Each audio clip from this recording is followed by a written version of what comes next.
Moisson Sud-Ouest, c'est la banque alimentaire qui dessert trois MRC qui sont Beauharnois-Salaberry, Vaudreuil-Soulanges et le Haut-Saint-Laurent. C'est 85 organisations à travers ces trois territoires-là que Moisson Sud-Ouest dessert. On se plaît à dire qu'on est le garde-manger de la région, en fait. Nous, on n'aide pas directement la population, on aide les organismes qui, eux, desservent la population directement. On est vraiment un centre de distribution. Notre rôle, c'est de ramasser les denrées à grosse quantité, puis les entreposer afin de les redistribuer le plus rapidement possible. Chez Moisson Sud-Ouest, on aide 11 253 personnes par mois, à chaque mois, qui est une augmentation là, de près de 30 % depuis 3 ans à chaque année. Moi, je me souviens, en 2018, quand j'ai commencé, on aidait 7 000 personnes par mois. Là, on est à 11 000. Et là-dessus, quand on a passé de 5 % de travailleurs qui avaient besoin de dépannage alimentaire à 13 % de travailleurs qui avaient besoin d'aide alimentaire. Donc, on ne parle pas simplement de gens qui sont sans emploi, on parle vraiment de familles qui ont un revenu, mais avec l'inflation, l'augmentation du coût de la vie, les loyers, bien, tous ces facteurs-là font en sorte qu'ils n'y arrivent plus. Alors, ils sont obligés de faire affaire avec les banques alimentaires pour pouvoir se nourrir. Là-dessus, il y a au-dessus de 30 %, c'est près de 40 % qui sont des enfants qui sont aidés à chaque mois aussi à travers ça. Sans oublier les personnes âgées aussi, qui eux ont leur chèque de pension, mais le chèque n'a pas augmenté à la vitesse que le coût de la vie a augmenté. Donc, eux autres aussi se trouvent en position de vulnérabilité. Les organismes qu'on leur dessert n'ont pas les infrastructures pour pouvoir conserver toute la nourriture qu'on leur offre. Ce qui fait partie de notre projet pour arriver à nos fins, pour acquérir un nouvel entrepôt. On a beaucoup de donateurs en nourriture, mais très peu d'infrastructures pour pouvoir les conserver. Là, on parle de réfrigérer et congeler surtout. Le sec, c'est moins difficile, mais pour le congeler et réfrigérer, c'est plus compliqué. Alors, et puis la plupart des OBNL que l'on dessert, eux, ils ont un réfrigérateur de maison, un congélateur tombeau, puis c'est tout, là. Fait qu'ils ont besoin vraiment d'espace de conservation. Fait qu'on a développé ça, question que nos infrastructures soient assez grandes pour conserver toute cette nourriture-là, le temps que les organismes en aient de besoin.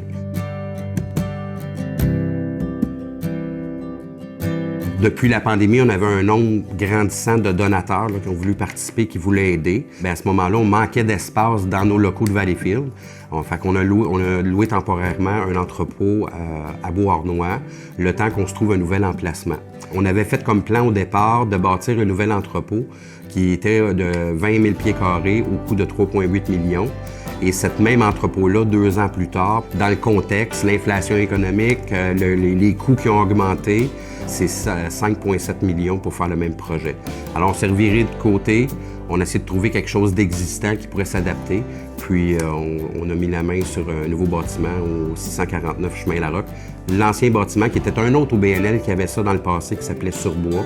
C'est un organisme en insertion socio-professionnelle.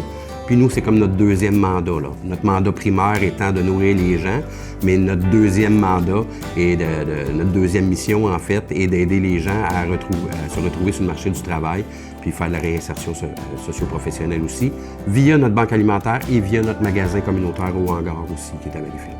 En fait, notre entrepôt de Valleyfield, au départ, le bâtiment complet de 9 000 pieds carrés ici, et sur ces 9 000 pieds-là, on en loue près de 3 000 à l'organisme de dépannage qui est le service alimentaire communautaire.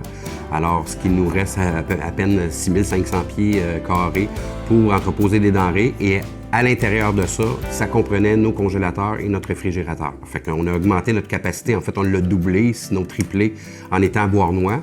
Mais forcé d'admettre qu'on était rapidement saturé, puis on a encore besoin d'espace. Là, le bâtisse qu'on a acquis a 13 000 pieds carrés présentement, puis on veut le monter à près de 18 000, 20 000 pieds. Là, on attend les plans pour voir c'est quoi la possibilité d'agrandissement qu'on a.